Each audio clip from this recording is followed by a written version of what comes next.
America के राष्ट्रगधे Donald Trump ने अभी हाल ही में एक बड़ा महत्वपूर्ण स्टेटमेंट देते हुए ये बात बोली कि पाकिस्तान के पास मैसिव ऑयल रिजर्व्स हैं। इन मैसिव ऑयल रिजर्व्स को अमेरिका की एक कंपनी बहुत ही जल्द फाइनलाइज की जा रही है, जो जाकर वहाँ पर इनको एक्सप्लोर करेगी, ऑयल को एक्सट्रैक्ट करेगी। और अंत में उसने ये तक बोला कि एक दिन ऐसा दूर नहीं जबकि पाकिस्तान इन्हीं ऑयल को, जिनको हम एक्सप्लोर करेंगे, एक्सट्रैक्ट करेंगे, वो भारत को बेचेगी। इस प्रकार के बचकाने स्टेटमेंट्स के पीछे भारत की जो इंटेलिजेंस एजेंसीज हैं उनका क्या असेसमेंट है और पूरा यहाँ पर खेल है क्या, आज के इस वीडियो में इसी चीज़ को समझने की हम कोशिश करेंगे। 2019 की बात है कि जब इमरान खान ने उस समय पाकिस्तान में एक सेंसेशनल स्टेटमेंट देते हुए ये बात बोली कि पाकिस्तान के पास बहुत सारा तेल है, जिस तेल के साथ वो वेस्टर्न देशों के साथ एंगेज कर सकती है। चंद दिनों के बाद उसी पाकिस्तान के, उसी इमरान खान के कंट्रोल्ड पाकिस्तान के पेट्रोलियम डिवीजन ने इस चीज़ को खारिज करते हुए बोला कि पाकिस्तान के पास किसी प्रकार का कोई तेल नहीं। जब उस समय इसको भारत की इंटेलिजेंस एजेंसीज ने एनालाइज किया तो मालूम चला कि ये एक परफेक्ट मीडिया मैनेजमेंट स्ट्रैटेजी थी। ये एक ऐसी स्ट्रैटेजी थी जिसमें सिर्फ डोमेस्टिक लेवल पर डिसेप्शन नहीं करना था, बल्कि एक खेल खेलना था वेस्टर्न देशों के साथ। उनको ये बताना था कि पाकिस्तान का जो तेल है, जिसके बारे में इमरान खान ने चर्चा करी, वो कोई एक इकोनॉमिक एसेट नहीं बल्कि एक ऐसा मिनरल लीवरेज है जिसको हम आज की डेट में एक्सप्लॉइट करना चाहते हैं, ताकि हम आने वाले समय में वेस्टर्न देशों के साथ स्ट्रेटेजिक पार्टनरशिप्स बना पाए। पर रियलिटी क्या है? रियलिटी ये है कि पाकिस्तान के आज पास कुछ ना कुछ हल्के फुल्के रिसोर्सेज, मिनरल जरूर हैं, लेकिन उसके पास वो मिनरल लीवरेज नहीं है। वो मिनरल लीवरेज जो वो मीडिया मैनेजमेंट की इन प्रकार की स्ट्रैटेजीज के तहत कोशिश करती आई है 2019 से, आज तक वो उसको कभी लीवरेज कर नहीं पाई। उसने हमेशा से इमेजिनरी तेल के रिजर्व्स के बारे में चर्चा करते हुए यहाँ पर स्ट्रैटेजिक अलायंस मेकिंग को आगे बढ़ाने के चक्कर में इन प्रकार की स्टेटमेंट्स को दिया है। भारत की रिसर्च एंड एनालिसिस विंग की जो डिफरेंट काइंड ऑफ रिसर्चेज हैं, स्टडीज़ हैं, रिपोर्ट्स हैं, आज की डेट में वो हमें बहुत महत्वपूर्ण इन्फॉर्मेशन देती हैं। सबसे पहली बात वो बताती हैं कि पाकिस्तान के पास सिर्फ 353.5 million barrels oil reserve total है। ये विश्व का 0.021% ऑयल रिजर्व है। पाकिस्तान एक खुद ऐसा देश है जो आज 80% से ज़्यादा तेल इंपोर्ट करता है। इनफैक्ट जो उसके खुद के डोमेस्टिक ऑयल रिजर्व्स हैं, जो 353 मिलियन बैरल आज की डेट में हैं टोटल, यदि अगर ये फुल्ली एक्सप्लॉइट हो भी जाएं और फुल्ली इनको एक्सट्रैक्ट करके ये तेल निकाल भी लिया जाए, तो भारत की रिसर्च एंड एनालिसिस विंग की रिपोर्ट कहती है कि केवल 432 दिन तक पाकिस्तान इस तेल के बदौलत अपने आप को समर्थन देकर सपोर्ट कर पाएगी, क्योंकि इसके बियॉन्ड जो उसका ऑयल रिजर्व है और जो ऑयल कंजम्पशन है वो उस इकोनॉमी को सस्टेन नहीं कर सकती। इस चीज़ से अंदाज़ा लगा के देखिए कि आज पाकिस्तान में एवरेज लेवल पर जो ऑयल का प्राइस है, तेल का प्राइस है, वो 270 से 280, 270 से 280 पाकिस्तानी रुपीज़ पर लीटर के रेंज में घूमता है। आए गए दिन पाकिस्तान में प्रोटेस्ट होते हैं। प्रोटेस्ट इसलिए नहीं होते कि पाकिस्तान में इन्फ्लेशन है, प्रोटेस्ट इसलिए होते हैं कि आज जितना भी पाकिस्तान के अंदर ऑयल प्राइसेस हैं वो बहुत ओपेक हैं। वहाँ पर किसी प्रकार की कोई क्लैरिटी नहीं है। इस क्लैरिटी के बावजूद ना होने के और यहाँ पर इतने प्रोटेस्ट होने के बाद भी सबसे बड़ा सवाल ये उठता है कि क्या ट्रंप जैसे व्यक्ति को ये चीज़ों के बारे में नहीं पता था? क्या ट्रंप इतना नादान है, लावारिस किस्म का है कि उसको इस चीज़ के बारे में समझ नहीं थी कि उसके बावजूद उसने अंतर्राष्ट्रीय स्तर पर, पब्लिक लेवल पर ये स्टेटमेंट्स दिए कि हम पाकिस्तान में इन्वेस्टमेंट करेंगे, हम पाकिस्तान में आज की डेट में ऑयल को वहाँ पर एक्सप्लोर करेंगे, पाकिस्तान एक दिन आकर ये ऑयल भारत को भी बेचेगा। आज भारत की इंटेलिजेंस एजेंसीज एक चीज़ जानती हैं कि ये जो पूरा का पूरा पाकिस्तान का ऑयल गिमिक है, ये जो ऑयल को लेके, तेल को लेके अभी पूरा ड्रामा रचा गया, इसके पीछे ब्लॉकचेन के कोड्स हैं। अब यहाँ पर खेल इंटरेस्टिंग होता है। 26 अप्रैल 2025, 26 अप्रैल को पाकिस्तान की जो क्रिप्टो काउंसिल है वो साइन करती है वर्ल्ड लिबर्टी फाइनेंशियल WLF के साथ एक डील। WLF के साथ जो डील साइन होती है उसमें पाकिस्तान को एक क्रिप्टो फ्रंटियर के तरीके से तैयार करने की बात की जाती है। वर्ल्ड लिबर्टी फाइनेंशियल की अगर हम बात जान के देखें, जो मैं आपके साथ एक अन्य वीडियो में पहले भी शेयर कर चुका हूँ, हमने उस समय भी ये बात करी कि जो वर्ल्ड लिबर्टी फाइनेंशियल है ये ट्रंप की फैमिली मेंबर्स का बैक्ड एक क्रिप्टो वेंचर है। इसका आइडिया सिर्फ सिंपल है, ये आज पाकिस्तान का प्रयोग करके उसके रियल एस्टेट और उसका जो मिनरल वेल्थ थोड़ा बहुत है,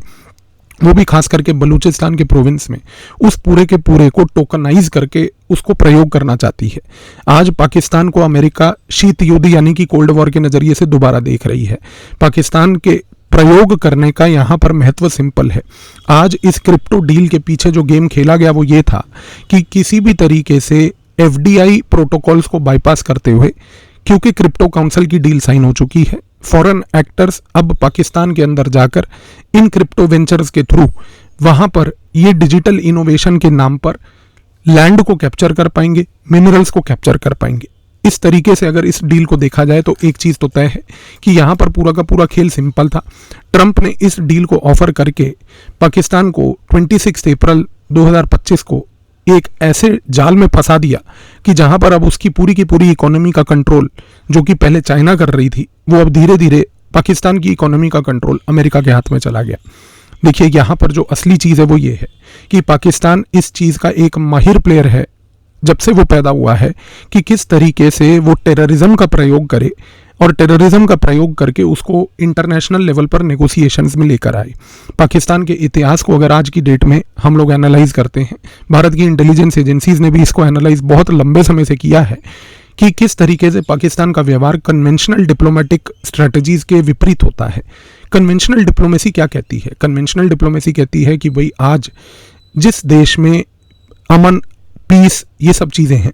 उसी देश में पूंजी अक्सर लगाई जाती है। लेकिन पाकिस्तान का खेल बिल्कुल अलग है। पाकिस्तान हमेशा क्या करता है, वो टेररिज्म का सहारा लेता है, नेगोशिएशंस करता है और उन नेगोशिएशंस के थ्रू वो इन्वेस्टमेंट अपने देश में लेकर आता है। अब यहाँ पर खेल को समझने की कोशिश कीजिए। 22 अप्रैल 2025 को पहलगांव में एक टेररिस्ट अटैक करवाया जाता है। ये टेररिस्ट अटैक पाकिस्तान के द्वारा किया जाता है। उसके बाद 26 अप्रैल को, 4 दिन बाद,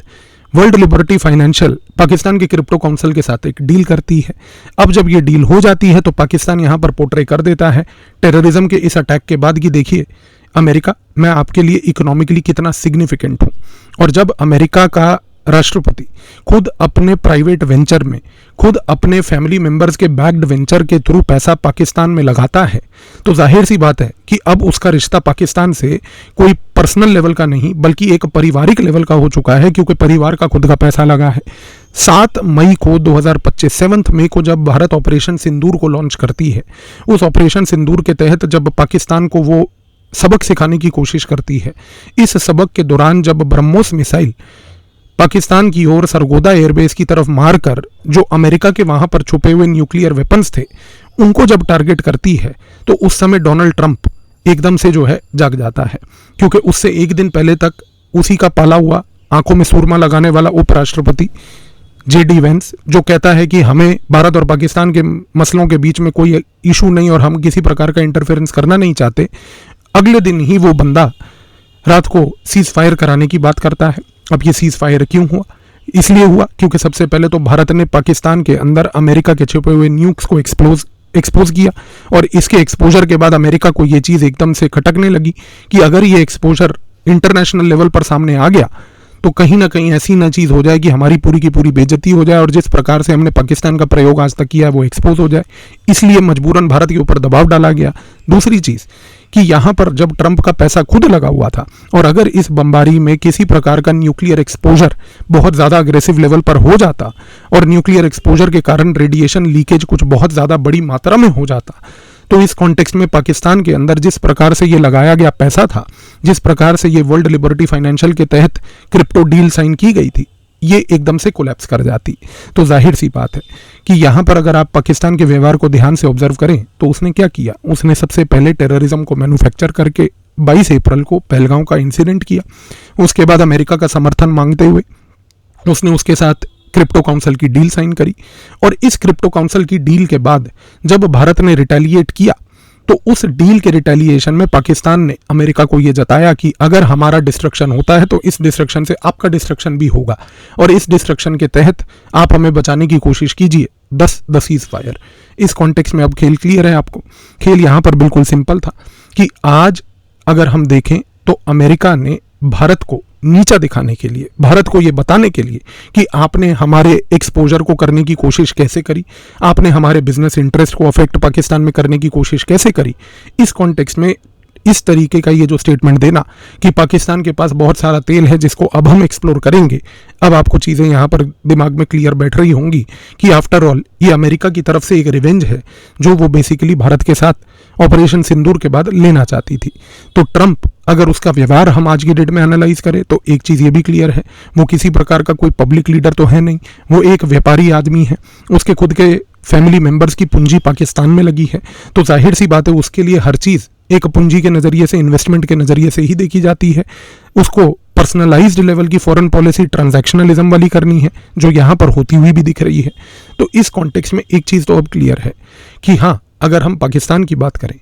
जैसा मैंने आपको पहले भी बताया, बलूचिस्तान में लिथियम है, बलूचिस्तान में ग्वादर पोर्ट भी है, बलूचिस्तान में गैस रिजर्व्स भी हैं, पर यह नहीं भूलना चाहिए कि ये सारा कुछ पाकिस्तान का बलूचिस्तान में है, और वो भी उस जगह पर जो जगह बलूचिस्तान की पाकिस्तान से अपने आप को जोड़ती ही नहीं, बलूची लोग जो अपने आप को पाकिस्तान का एक पार्ट मानते ही नहीं। आज इस क्रिप्टो डील के बाद अमेरिका का जो रवैया है वो चाइना को काउंटर करने के लिए बलूचिस्तान में, चाइना को काउंटर करने के लिए ग्वादर पोर्ट में, चाइना का BRI belt and road initiative को पाकिस्तान में काउंटर करने के लिए ये जो क्रिप्टो डील लाई गई, इस क्रिप्टो डील के पीछे ये जो डिजिटल टोकनाइजेशन किया गया, जिसके तहत फॉरेन एंटिटीज को बलूचिस्तान में अलग अलग प्रकार से लैंड खरीदने की बात बोली गई, इस चीज़ से एक चीज़ तो तय है कि आने वाले समय में आप देखेंगे कि किस तरीके से बलूचिस्तान में जब इलीगली अब अमेरिका क्रिप्टो करेंसी के थ्रू लैंड ग्रैबिंग करेगा, उससे बलूचिस्तान में सेपरेटिज्म बढ़ेगा। इनफैक्ट ये चीज़ डोनाल्ड ट्रंप जैसे मूर्ख व्यक्ति को कभी समझ नहीं आएगी, ना ही उसके आसपास जो उसके चेले चपाटे जो सिर्फ ताली बजाने के लिए खड़े हैं उनको इतनी अकल है। क्योंकि आज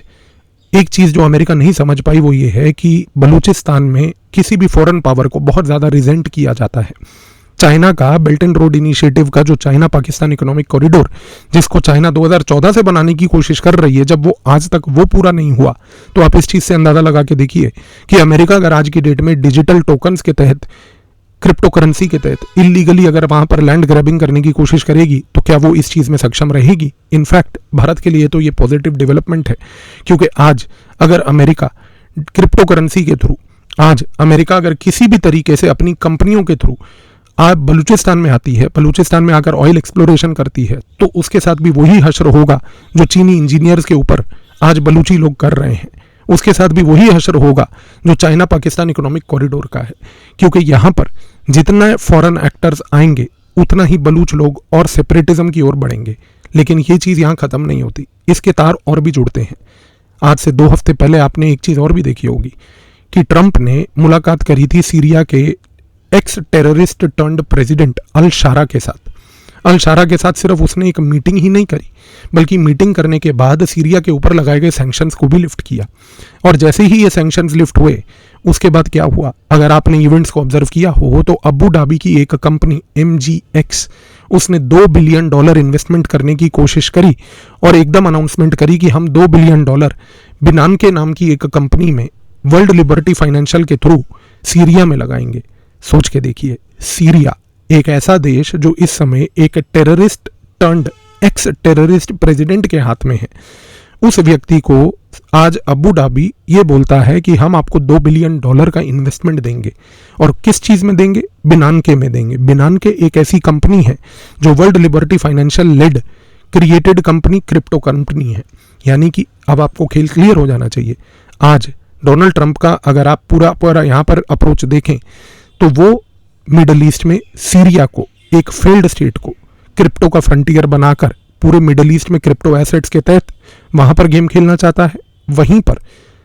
पूरे के पूरे साउथ एशिया में पाकिस्तान को उसी प्रकार का एक क्रिप्टो फ्रंटियर बनाकर साउथ एशिया में क्रिप्टो करेंसी के तहत डिस्टेबलाइजेशन करना चाहता है। यानी कि एक जगह पर सीरिया, एक जगह पर पाकिस्तान, दोनों सेम स्टेट्स, सेम स्ट्रेटजी, और यहाँ पर गेम वही खेला जा रहा है किस प्रकार से क्रिप्टो के थ्रू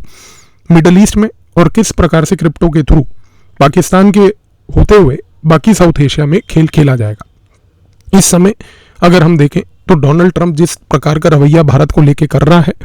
वो रवैया आज बिल्कुल क्लियर हो रहा है कि पाकिस्तान का प्रयोग सिर्फ फाइनेंशियल इन्फिल्ट्रेशन के लिए नहीं बल्कि इंटेलिजेंस पेनिट्रेशन के लिए भी किया जा रहा है। क्योंकि वहां पर जिस प्रकार से ये family backed world Liberty financial के थ्रू क्रिप्टो खेल खेला जा रहा है, आने वाले समय में आप अमेरिका का प्रेजेंस पाकिस्तान के अंदर बढ़ते हुए देखोगे। भारत की रिसर्च एंड एनालिसिस विंग को अब ये चीज़ समझ आ चुकी है कि सबसे पहले आज पाकिस्तान वापस से वही कोल्ड वॉर मेंटालिटी में जा चुका है, क्योंकि उस समय जब कोल्ड वॉर मेंटालिटी में अमेरिका पाकिस्तान का प्रयोग करके सोवियत यूनियन के खिलाफ एक गेम खेल रहा था, आज वही पाकिस्तान के साथ अमेरिका मिलकर चाइना के खिलाफ एक गेम खेलने जा रहा है। इस कॉन्टेक्स्ट में भारत को और भारत की रिसर्च एंड एनालिसिस विंग के पास काउंटर स्ट्रैटेजी क्या है? सबसे पहले भारत अभी इस समय पूरी तैयारी कर रही है कि किस तरीके से ये पूरा का पूरा ऑयल क्रिप्टो नेक्सस जो है, जो पाकिस्तान की तरफ से बनाया गया है, अमेरिका के सहयोग से बनाया गया है, पहली बात तो उसको वो अंतर्राष्ट्रीय स्तर पर एक्सपोज करने की एक रणनीति बना रही है। दूसरा, आज भारत बहुत केयरफुली इस चीज़ को एनालाइज कर रही है कि किस प्रकार से ये जो वर्ल्ड लिबर्टी फाइनेंशियल और क्रिप्टो काउंसिल ऑफ पाकिस्तान के बीच में जो डील हुई और जिसका खमियाजा इस समय बलूचिस्तान के लोगों को और बलूची लोगों को भुगतना पड़ना है, आज कैसे वो बलूची लोगों तक पहुंचकर ये मैसेज ले जाए कि देखिए, जो चीज़ अभी तक पिछले 10 साल में चाइना आपके साथ कर रही थी, अब आने वाले समय में वो अमेरिका करेगी। अब आप समझ रहे हैं कि आज से 1 से 1.5 हफ्ता पहले बलूचिस्तान में बलूच लिबरेशन आर्मी ने ऑपरेशन बाम शुरू किया था। अब आपको चीज़ें कनेक्ट हो रही हैं। ये सारी चीज़ें स्टार्ट होती हैं पहलगांव 24 अप्रैल से, क्योंकि पहलगांव के बाद, WLF की डील के बाद, ऑपरेशन सिंदूर के बाद, ऑपरेशन बाम के बाद और आज ये जो ऑयल वाली बात की गई, एक चीज़ तो तय है, इस कॉन्टेक्स्ट में ये सारी चीज़ें आने वाले समय में और बड़े दिलचस्प नज़रिए से अनफोल्ड होने वाली हैं। हाँ, भारत इस समय एक कूटनीतिक लेवल, डिप्लोमेटिक लेवल पर ये जरूर चीज़ करने की कोशिश कर रहा है कि वो अपने डिजिटल रुपये को पहली बात तो अंतर्राष्ट्रीय स्तर पर जितना प्रमोट कर पाए उसको वो कर रहा है। UPI ट्रांजैक्शंस अन्य देशों में प्रधानमंत्री के अभी कुछ पिछले महीने के दौरों के दौरान भी एक्सेप्ट किए गए हैं अन्य देशों के तहत।